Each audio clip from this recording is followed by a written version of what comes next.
penjo maduong' Abuka aparo na chakodi.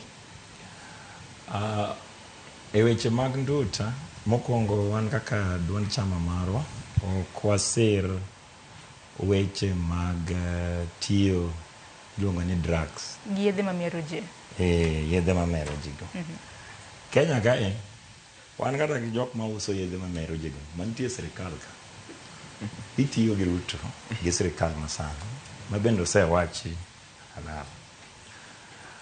Ok en chieng' mokwongo momak ng'ato oko gi yedhe mamero ji.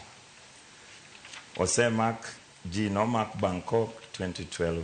Ochako mak Florence aparo nomaki ne en 2017.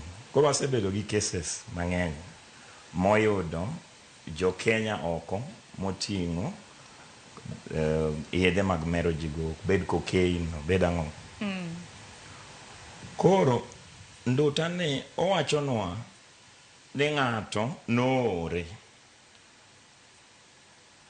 gi bag mane tije. Noting' bag ni oter kanyo, oter loka donje go e ndege. Bag ni duogo yud ne nitie gi kilo 2 mag cocaine. Cocaine to nego ji Mombasa kande.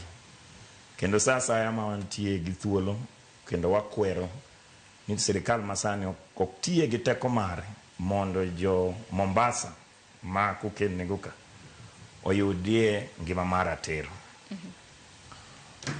Gima wadwaro ng'eyo ni wach mar nduta Florence ni ng'amo maki motegno miluwe aluwa ne gi sirikal. Mokwongo pesa mag lobbying manodhi mochul lawyer madwaro notim appeal ni makoro nduta ni obeda state issue. En interest man. Oyo kum mar nek mantie Vietnam be awagombo no biye Kenya ka. Ni kikwalo mwandu mar jopiny bi jopiny othoyo siptal inego jopiny go in be nyaka watim nade wanegi. Aneno ka Boaz Gili mana mapiyo piyo. Mogik en ni ng'ata momaki kik ibed ka ni ting'o yien mar mero jedhi go oko ni chieng' moro sirikal noti gi pes jopiny mondo goni lweny. Wan gi shida Kenya ka. This is my mocho ni solidarity. Koro mar ndo solidarity mar jonjaga gi jo yien. Aya, koro winja nena nikech koro wan mogik ato mna wacho ni kik mondo wabed gi huruma mang'eny